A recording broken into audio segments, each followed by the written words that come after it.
utos ko, itapon ang parowa. Pero ang sabi ng Talisay, ituloy ko daw ang pagpapuputol ng pakpak. Mabuti nang ako ang nahihirapan kesa sa ikaw, anak ko. Kung nasan ka man, anak, sana ligtas ka. Dahlia. Kapag sinundan natin itong paro-paro, matutuntun natin ang prinsesa. Kailan natin makabalik sa pugad ng mga Gamowa. Maaari natin siya salisihan sa pagpintas. Mariposa! Saan nanggagaling yung tinig na yun? Mariposa! Malari, dito po nanggagaling. Huliin sila. Sinong katinginan ng aking anak? Isa ba siyang parowa? Mapapahama ka pa kapag sumama ka sa akin. Ako lang naman ang kailangan ng hari eh. Kaya hindi mo na kailangan madamay pa. Anak si Mariposa ni Haring Adon. Siguro naman hindi nila sasaktan si Mariposa. Gusto mo siguraduhin ligtas siya. Parang awa mo na balikan natin si Mariposa. Hindi mo dapat sinuway ang utos ko, Prinsesa Aira. Kayo ang hindi unang sumunod sa usapan natin. Ang sabi niyo, pakakawalan niyo na si Rasul. Pero ngayon, ipapapatay niyo pa siya? Pinipilit ko maging mabuti. Para kanino? Para sa akin? Paano po si Ina? Ang mga parowa, hindi ko sila kayang talikuran. Dahil kalahi ko sila, kagaya ng hinihiling niyo. Dahil isa pa rin akong parowa.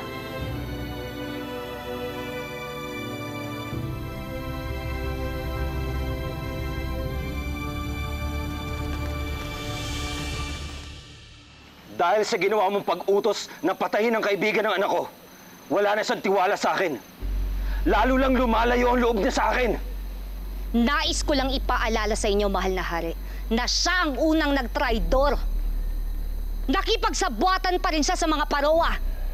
Siya nga ang dahilan kung bakit ba nakatakas ang anak ni Dahlia, hindi ba? Wala akong pakialam sa anak ni Dahlia. Ang importante sa akin ngayon, ang anak ko. Kailangan kong makuha ang tiwala niya. Pero mahihirapan na kayong makuha ang loob ng anak ninyo, mahal na hari. Dahil nalason na ni Aurora ang kanyang isipan. Mahihirapan na kayong mabura ang masamang tingin ng anak ninyo sa inyo.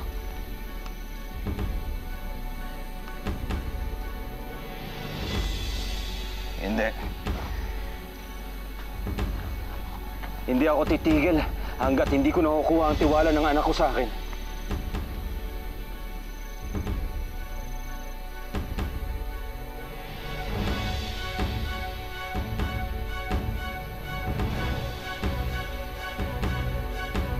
Mariposa!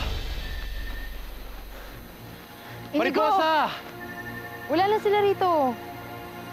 Kanina pa tayo naghahanap. Napapagod na ako eh. Baka nga nakabalik na yun sa pugad ng mga Gamowa eh. Eh di sundan natin siya ron. Nahihibang ka na ba? Delikado nga, lalo na para sa'yo. Pag bumalik ka pa doon, baka ano nang mangyari sa'yo? Paano pag nalaman nila na hindi ka talaga isang parowa? Ang layo ng nilakbay ko para makausap siya. At malaki ang atraso ng nanay ko sa kanya. Ngayon nasa panganib siya, ito na lang yung paraan para makabawi ako. O sige. Ganito na lang. Bukas na bukas, babalik ako sa pugad ng mga Gamowa. Ako na mismo ang makikibalita tungkol sa prinsesa. Tapos pagkatapos nun, saka na lang natin isipin kung anong susunod natin gagawin para iligtas siya.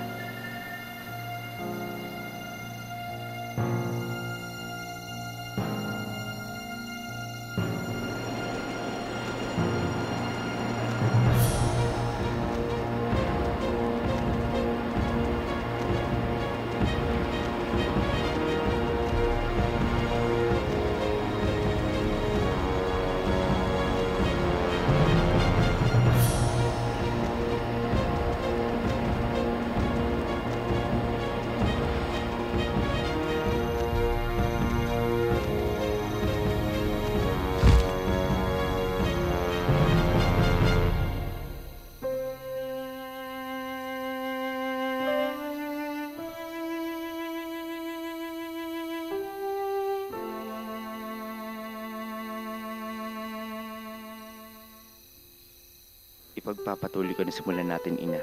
Hindi ako titigil hanggat hindi napapalaya ang mga parowa. Sa ngayon, hindi ko pa po alam kung paano. Kaya tulungan po ninyo ako, Ina. Gabayan po ninyo ako.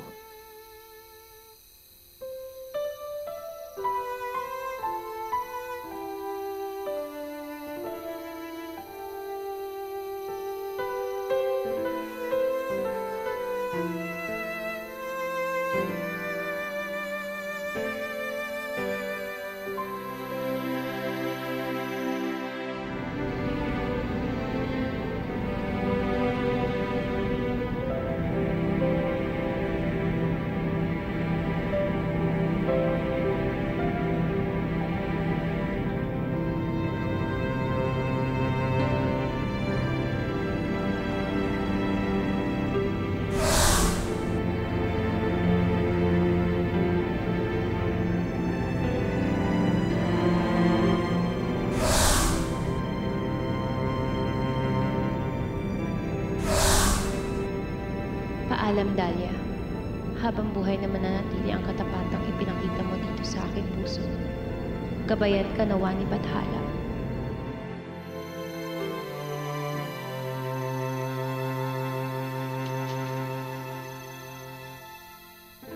Dadalawin ko lang si Ina.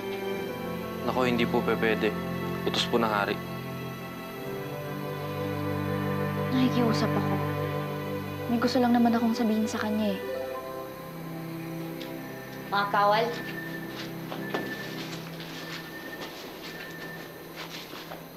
Makikipag-usap ka na naman sa iyong ina? Pagkatapos ano, tatakas ka na naman? Hindi pwede. Dumito ka lang. At hindi ka pinapayagan ng iyong ama na lumabas dito. Payagan niyo na po ako. Gusto ko na pong ipaalam kay Ina ang nangyari kay Aling Dahlia. Huwag matigas ang ulo mo, Prinsesa Ira. Utos ng hari na huwag kang lumabas dito.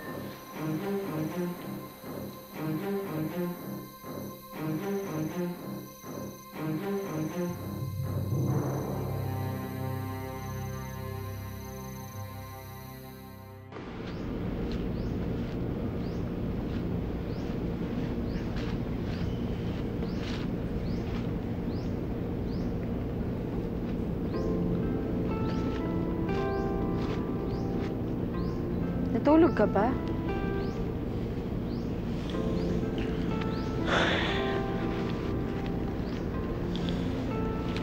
Nag-aalala kasi ako para kay Maripose. Hilala sasama na lang ako sa inyo. Hindi ako mapapakali pag bumalik ako sa amin eh. Inigo, delikado nga. Bahala na. Makakaisip naman tayo ng paraan para makapagtago eh. Baka gamuha yan. Halika. Halika na. Inigo. Rasul? Asa si Mariposa? Anong nangyari sa kanya?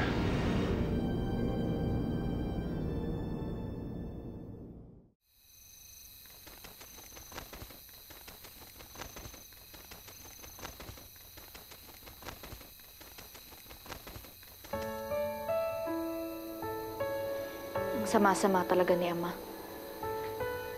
Gusto ko lang naman makausap si Ina pero hindi niya ako pinayagan lumabas. Kahit naman anong gusto ko, hindi naman ako makakatakas dito eh. Nag-aalala ako para kay Inigo. Sana talaga mahanap na siya ni Rasul. Pero panatag ang loob ko na makikita at matutulungan siya ni Rasul.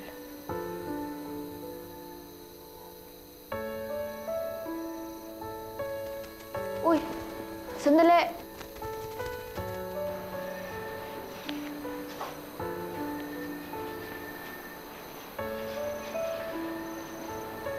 Pwede ba kita makausap, Mariposa? Huwag mo nang alalahanin pa ang Prinsesa Inigo. Ako nang bahala sa kanya. Ikaw lang ang iniisip niya ang kaligtasan mo. Kaya mas mapapalagay siya kung babalik ka na lang sa inyo. Hindi. Hindi ako mapapakali hanggat hindi ko nakakausap si Mariposa. Ang tagas rin pala ng ulo mo eh. Mas makakabuti sa'yo kung uuwi ka na lang. Ikaw lang ang iniisip niya Ako nang bahala sa prinsesa. Alam kong sinasabi niyo sa aking dalawa na delikado. Pero baloy wala sa akin yun. Alam ko ang pinasok ko nung pumunta ako dito. Hihingi ako ng tawad kay Mariposa. Pabayaan niyo akong gawin ko yun. Ikaw ang bahala. Ikaw lang ang iniisip niya Kapag may nangyari sa'yo masama, mas lalo mo siyang pinag-aalala. Huwag ka mag-alala. Kaya kong alagaan yung sarili ko. Sandali nga. ha? Kung makikibalita man tayo kay Prinsesa Ira, sa tingin niyo naman, paano tayo pupunta doon na hindi tayo nakikilala ng mga gamuwa?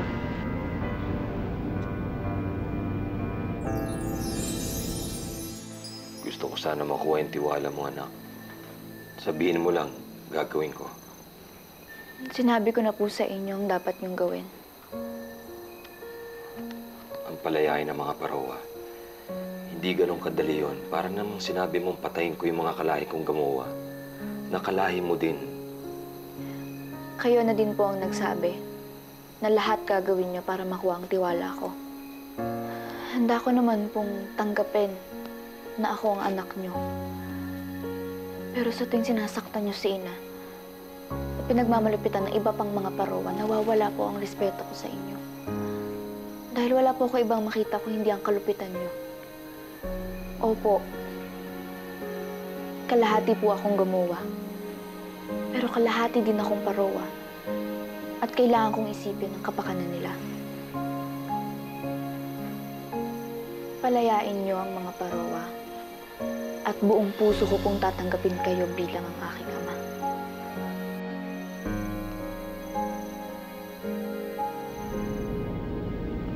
Sapat na yan. Noong unang beses kong ginawa, nakalusot ako sa mga gamuwa. Basta't kailangan, mag-iingat pa rin kayo. Huwag kayong magpapahalata. Oo nga, Inigo. Dapat maging matigas ka. Mayabang para mga gamuwa. Parang ikaw? Oo. Rasul, basta mag-iingat kayo. Lalo na ikaw. Ilang beses nang gustong ipaputol ng mahal na hari ang pakpak mo eh. Ako nang bahala sa sarili ko. Ikaw, Lila. Hindi ka ba makikilala niyan? Hindi ka naman nagbago ng anyo. Huwag niyo akong alalahanin. Eh, kayong dalawa lang naman ang delikado kapag nahalata kayo eh. Sige na. Bilisan na natin, punta na natin si Mariposa. Prinsesa Ira. Halika na. Ado, nakikiusap ako sa'yo! Huwag mong putulan ng pakpak ang sarili mong anak! Palayain niyo ang mga Parowa. At buong puso ko pong tatanggapin kayo bilang ang aking ama. Iniisip niyo pa rin ang Prinsesa Ira? Nagkausap na kami, Talisay. Isang paraan lang ang pwede kong gawin para tanggapin niya ako bilang ama niya. Ang palayain ko mga Parowa.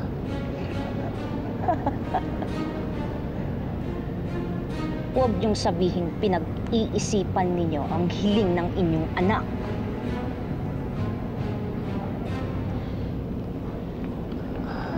Aanin ko lahat ng meron ako ngayon. Ang kapangyarihan, mga ambrosya, mga alipin. Kung wala naman sa akin ang respeto ng anak ko. Nung nalaman kong buhay ang anak ko, pakiramdam ko, may kakulangan na biglang napunuan. Pakiramdam ko si Mariposa ang nagkukumpleto ng kakulangan sa buhay ko ngayon.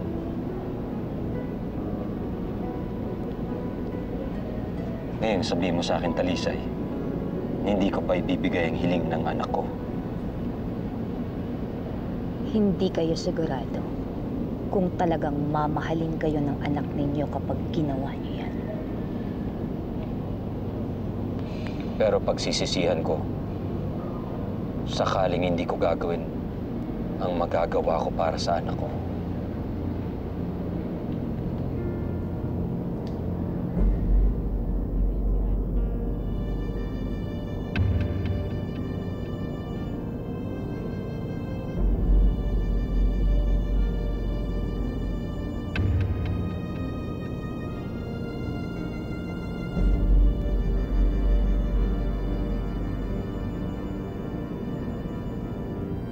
Ano ang nangyari sa mukha ng mahal na hari?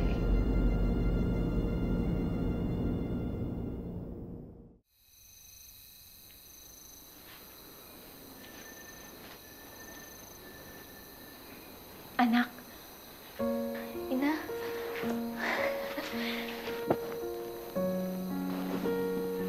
Pinalabas po nila kayo. Pinalaya ako ni Adon. Bakit kaya? Kinausap ko po siya, ina. Nakakatuwa naman pong pumayag siya.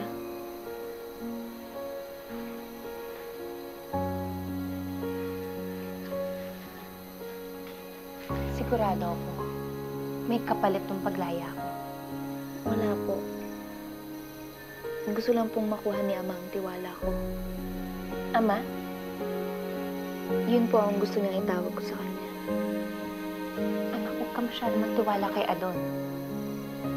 Minsan na niya akong niloko.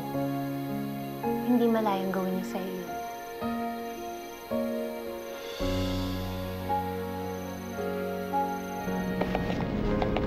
Apo? Apo? Ay, sino kayo? Apo, ako po ito. Leila? Apo? Ka ba yan? Ay, saan ka ba galing? Kagabi pa kita hinahanap. Apo, kasama ko po yung mga kaibigan ko. Natatandaan niyo po? Si Inigo po tsaka si Rasul. Magandang araw po. Kaibigan mo na mga gamuha? Apo, hindi po. Nagpapanggap lang po silang mga gamowa. Kasi nagtatago po sila eh.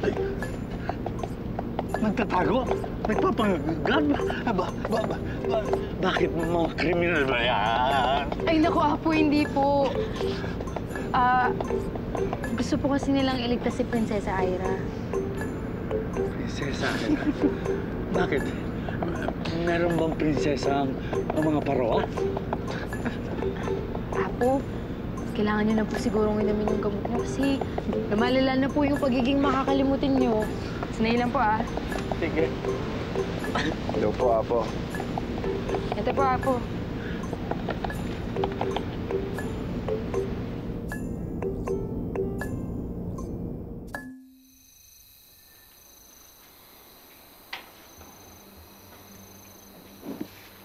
Bakit magkasama na sila? Pinalabas na siya ng mahal na hari.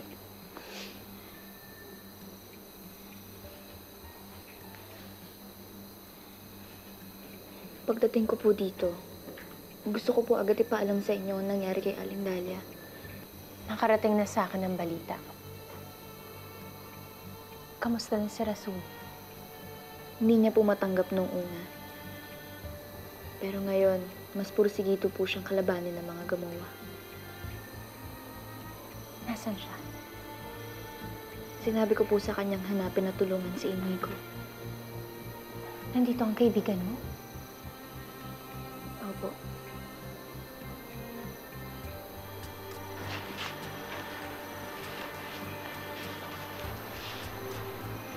Pwede ka ba makausap, Aurora?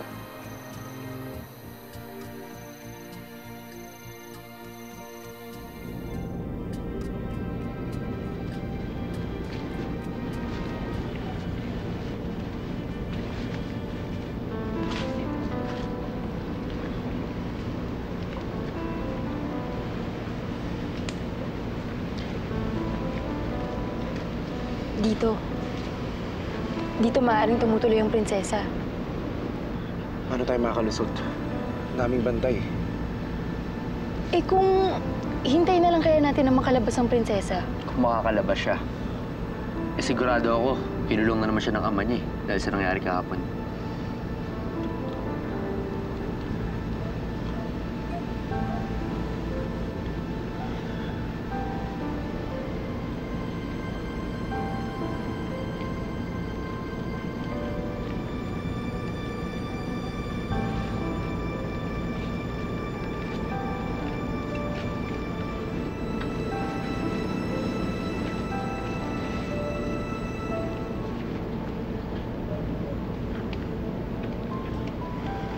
Mariposa. Sa wakas, nakita tayo muli.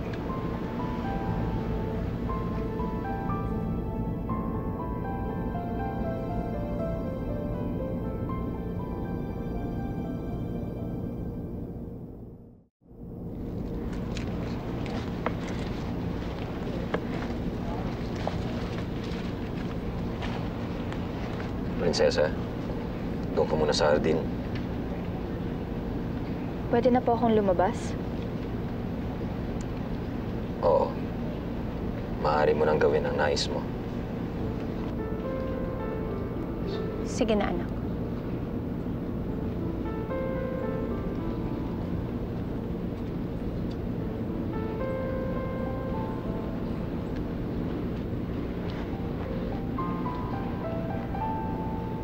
Ano bang plano mo, Adon? Bakit mo kinukuha ang loob ng anak ko? Anak natin.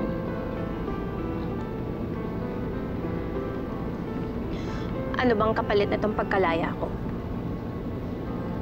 Wala. Walang kapalit. Gusto sana kitang kausapin dahil pinag-iisipan ko mabuti yung kahilingan ng ating anak. Napalayain yung mga parowa. Kaya lang, alam mo namang hindi ko pwedeng lubusang ibigay yung kalayaan na yon. Pero, pwedeng mamuhay ng mapayapa ang mga parowa at gamowa. Susundan ko siya. Inigo, delikado nga. Isa pa kasama niya si Haring Adon. Eh kung patumbahin ko kaya lahat ng bantay na gamowa. Isa ka pa. Huwag ka nga sugod na sugod. Baka mapahama ka na naman yan eh. Tsaka mukhang hindi na naman natin siya kailangan iligtas eh. Mukhang hindi na siya pinagmamalapitan dito. Kailangan ko siya makausap. Nakagamuhan naman ako eh. Hindi nila ako makikilala.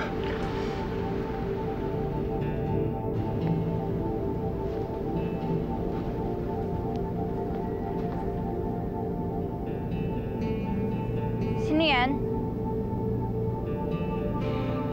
Sabi na wala na akong balak tumakas. Bakit ba kayo sunod ng sunod? Mariposa?